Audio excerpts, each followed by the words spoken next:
বন্ধুরা, আমি হীরা আপনাদের সঙ্গে একটি বাঁধাকপি রেসিপি নিয়ে আমি চলে এসেছি। আপনারাও কি আমার মতন একঘেয়েমি বাঁধাকপি খেয়ে খেয়ে বোর হয়ে গেছেন? তাহলে এই রেসিপিটা আপনার জন্য।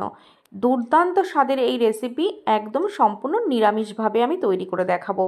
আর একবার এই রেসিপি খেলে কিন্তু আফসোস করতে হবে কেন আগে এই রেসিপিটি আমি তৈরি করলাম না।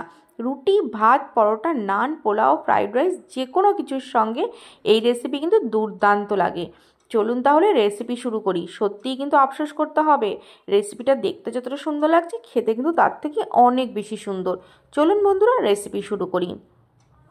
সর্বপ্রথমে আমি এক বাটি মুগ ডালকে আমি পরিষ্কার জলে ধুয়ে ভিজিয়ে রেখে দেবো কিছুক্ষণের জন্য। আধা ঘন্টা থেকে 45 মিনিট ভিজিয়ে রাখলে এটা যথেষ্ট।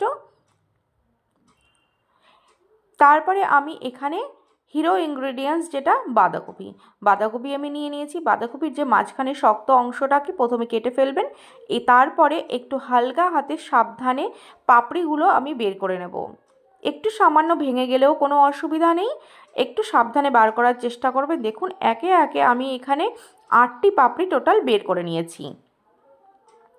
তারপরে আমি কড়াইতে জল গরম বসিয়ে দিয়েছি। জলটা যখন ফুটে উঠেছে, বাঁধাকপির পাপড়িগুলোকে আমি দিয়ে দেব গরম জলের ভিতরে। এটা বেশিক্ষণ সিদ্ধ করার কোনো প্রয়োজন নেই। গরম জলের মধ্যে 2 মিনিট এটা রান্না করে নিলেই যথেষ্ট।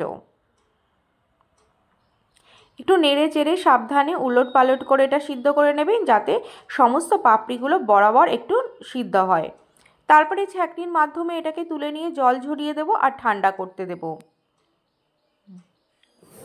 দেখুন বন্ধুরা, আমার বাঁধাকপির পাতাগুলো কিন্তু ঠান্ডা হয়ে গেছে। তারপরে একটা চাকুর মাধ্যমে যে মাঝখানে যে শক্ত অংশটা থাকে সেটাকে আমি কেটে নেব।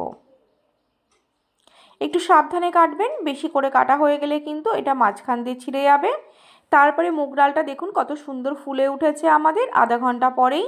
তারপরে আমি মিক্সিং গ্রাইন্ডারে একটু কম জল দিয়ে সুন্দর করে স্মুথ ব্যাটার বানিয়ে নেব। ডাল বাটাটার মধ্যে আমি দিয়ে দিলাম স্বাদ অনুযায়ী লবণ আর একটু সামান্য হলুদ গুঁড়ো। হাত দিয়ে লবণ আর হলুদটাকে ডালের সঙ্গে আমি মিশিয়ে নেব।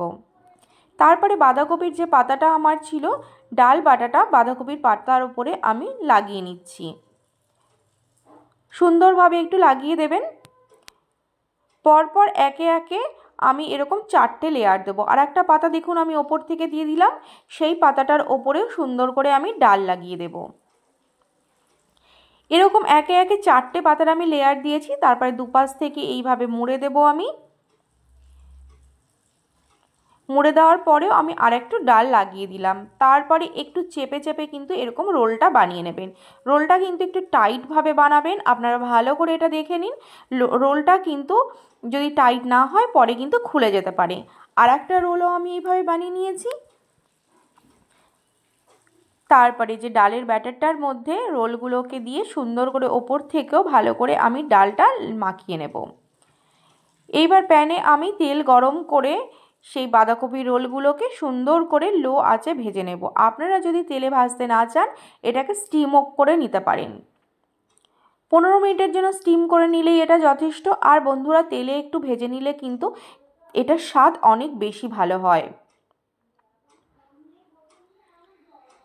স্টিম করলেও ভালো হবে, স্বাদটা খারাপ হবে না। একটু তেলের ব্যবহারটা কম হয়, কিন্তু এপিট ওপিট করে সুন্দর করে ঢাকা দিয়ে যদি আপনি একটু তেলে ভেজে নেন, অনেক ভালো স্বাদ হয় এটার। দেখুন আমি 10 থেকে 12 মিনিট মতন এটা তেলে ভেজে নিয়েছি। তারপর এটা তুলে আমি ঠান্ডা করতে দেব। তখন আমি ওই একই তেলের মধ্যে ফোড়নে দিয়ে দিলাম জিরে আর গোটা গরম মশলা। যখন ফোড়ন থেকে ভালো গন্ধ এসে গেল, তারপরে আমি দিয়ে দিলাম টমেটো কুচি আর আদা বাটা। সঙ্গে দিয়ে দিচ্ছি লবণ, তাতে তাড়াতাড়ি যেন টমেটোটা নরম হয়ে আসে। টমেটো যখন নরম হয়ে আসবে তখন কিছু গুঁড়ো মশলা আমি ব্যবহার করছি, যেমন লঙ্কা গুঁড়ো, ধনিয়া গুঁড়ো আর হলুদ গুঁড়ো। মশলাটা যখন ভাজা ভাজা হয়ে আসবে তখন চলুন আমরা আর একটা পেস্ট বানিয়ে নিই। পেস্টটার জন্য চাল মগজ নিয়ে নিয়েছি 2 চামচ আর 10টা কাজু বাদাম, আর দিয়ে দেবো 2 চামচ টক দই। এই 3টে উপকরণকে সুন্দর একটা স্মুথ আমি ব্যাটার বানিয়ে নিয়েছি। এই মশলাটাকে দিয়েও আমি সুন্দর করে কষিয়ে নেব। যতক্ষণ না মশলা থেকে তেল ছেড়ে যাচ্ছে তখন কিন্তু লো ফ্লেমে ততক্ষণ এটা সুন্দর করে আমার রান্না করে নিতে হবে। কাজু বাদাম দেওয়াতে কিন্তু নিচে লেগে যেতে পারে, তার জন্য গ্যাসের ফ্লেমটা লো রাখবেন। দেখুন কত সুন্দর তেল ছেড়ে গেছে। এইবার আমার বাকি যে ডাল বাটাটা ছিল এক্সট্রা, সেটার মধ্যে একটু জল মিশিয়ে পাতলা করে আমি মশলার মধ্যে দিয়ে সুন্দর করে কষিয়ে নেব। এই ডাল বাটাটা দিলে কিন্তু গ্রেভিটা অনেক ঘন হবে, খেতে কিন্তু অনেক বেশি ভালো লাগবে। তারপরে লাস্টে আমি সুন্দর করে কষিয়ে ডালের কাঁচা গন্ধটা চলে গেলে গরম জল ব্যবহার করব গ্রেভির জন্য। অবশ্যই বন্ধুরা এইটা দেখবেন গরম জলটাই যেন ব্যবহার করবেন, ঠান্ডা জল কিন্তু ব্যবহার করবেন না, তাহলে পুরো রেসিপিটা আপনার খারাপ হয়ে যাবে। এখন আমার বাঁধাকপি রোলগুলো ঠান্ডা হয়ে গেছে, পিস পিস করে আমি কেটে নেব। আপনারা যেমন সাইজের কাটতে চান আপনাদের ইচ্ছা মতো সুন্দর করে সাইজ বরাবর কেটে নেবেন। দেখুন বন্ধুরা কত সুন্দর এটা দেখতে লাগছে আর কত সুন্দর লেয়ার হয়েছে, একবার আপনাদেরকে আমি দেখিয়ে দিই। এই রেসিপিটা সত্যি খেতে অসম্ভব ভালো লাগে, একদম ইউনিক একটি রেসিপি। একঘেয়েমি বাঁধাকপির তরকারি খেয়ে খেয়ে যদি আপনারা বোর হয়ে যান, একটু মুখের স্বাদ বদল করতে এই রেসিপিটা তো খেতে পারেন।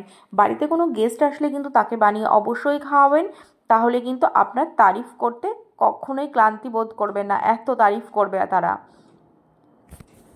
আমি যখন ঝোলে জাল উঠেছে আমি দিয়ে দিয়েছিলাম বাঁধাকপির রোলটা, তারপরে আমি ঢেকে দিয়েছিলাম। ঢাকনা তুলে আমি দিয়ে দেব এখানে গরম মশলা গুঁড়ো আর কিছু কাঁচা লঙ্কা, এটা দিয়েও আমি 5 মিনিট ঢাকনা আটকে রেখেছি। এইবার আমার সম্পূর্ণভাবে রেডি বাঁধাকপির নতুন ধরনের একটি রেসিপি। কেমন লাগলো বন্ধুরা অবশ্যই আমাকে জানাবেন। যদি ভালো লাগে তাহলে একটি লাইক শেয়ার কমেন্ট অবশ্যই করবেন। কমেন্ট করলে কিন্তু অনেক বেশি মোটিভেট হওয়া যায় আপনাদের কেমন লাগছে। নতুন নতুন ভিডিও দেখার জন্য আমার চ্যানেলটি কিন্তু অবশ্যই সাবস্ক্রাইব করতে হবে। নমস্কার বন্ধুরা, আজকের মতন এখানেই বিদায় নিচ্ছি।